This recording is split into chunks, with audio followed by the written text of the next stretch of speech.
من كان يرجو لقاء الله فإن أجل الله لآت وهو السميع العليم. Jadi kata Ibnu Mas'ud radhiyallahu taala anhu, "Laisa amun illa walladhi ba'dahu asyarru minhu." Kata beliau, tidak ada satu tahun kecuali keadaan tahun sesudahnya pasti lebih jelek dari tahun sebelumnya. La aqulu amun amtaru min am wala amun akhsabu min am. Kata beliau, saya tidak mengatakan bahwa keadaan hujan suatu tahun lebih baik daripada tahun lain. Dan tidak pula ladang suatu tahun lebih subur dari tahun sebelumnya. Wala amirun khairun min amir. Dan tidak pula pemimpin lebih baik dari pemimpin sebelumnya. Walakin tihabu ulama'ikum wa khiyarikum. Thumma yahduthu aqwamun yakisunal umur bi'ara'ihim fayahdimul islamu wa yathlam. Akan tetapi hilangnya ulama dan orang-orang baik kalian. Lalu muncul kaum yang mengukur perkara agama berdasarkan akal mereka. Maka hancurlah Islam dan menjadi pecah. Iya. Ini asar penting ya dibawakan oleh penulis di sini menafsirkan makna istiqamah. Dan menegaskan kewajiban masuk ke dalam Islam. Menegaskan kewajiban masuk ke dalam Islam. Iya. Saya poinkan 3 pembahasan. Yang pertama, la ya'ti am illa walladhi ba'dahu syarrun minhu. Tidak datang sebuah tahun kecuali tahun setelahnya itu lebih buruk dari tahun sebelumnya. Iya. Itu syah dari Nabi sallallahu alaihi wasallam. Syah dari Nabi sallallahu alaihi wasallam. Di dalam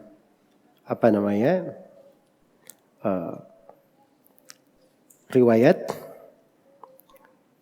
di hadits Anas bin Malik radhiyallahu taala anhu, beliau berkata, "Isbiru fa innahu la ya'ti 'alaikum am aw yawmun illa alladhi ba'dahu syarrun minhu hatta talqaw rabbakum."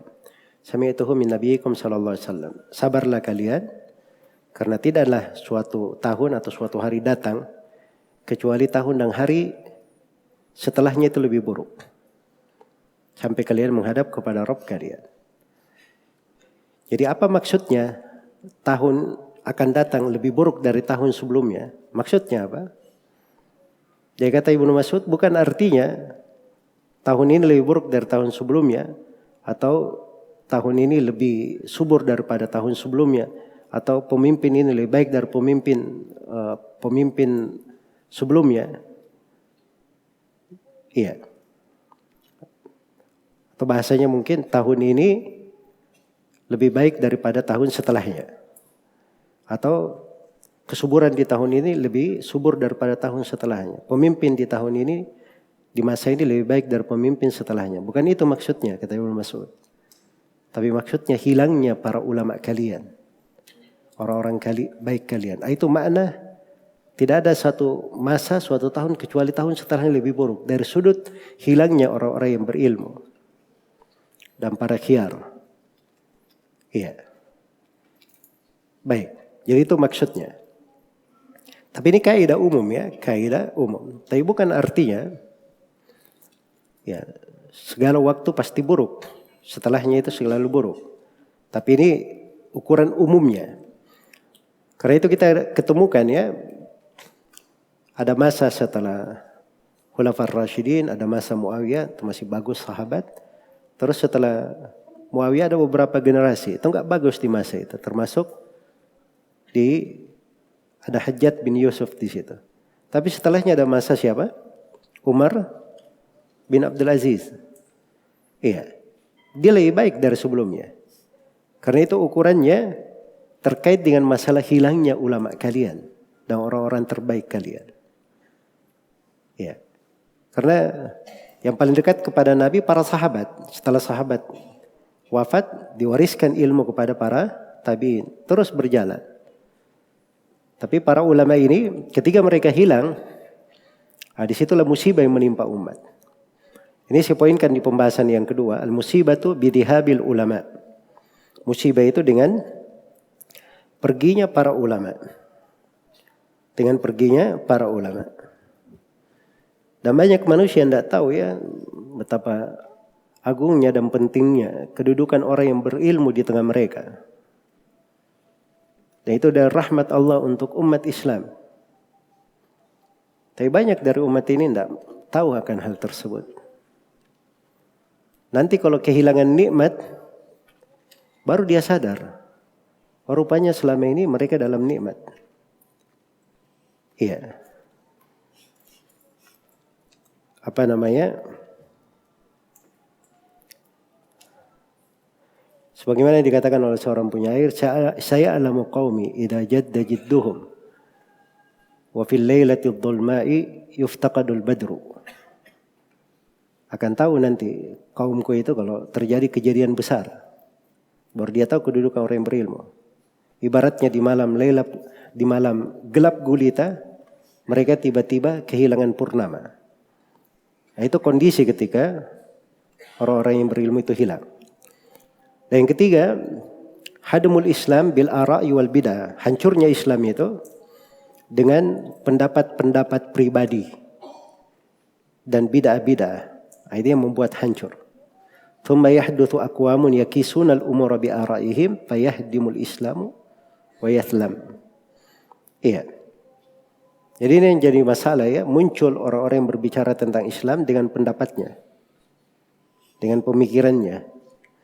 Kalau ditanya dari mana kamu dia dapat itu, ya dengan pendapat dia sendiri, tidak ada yang mendahuluinya. Nah, ini perkara besar ya, sebab ini bisa menghancurkan dari sendi-sendi agama. Iya.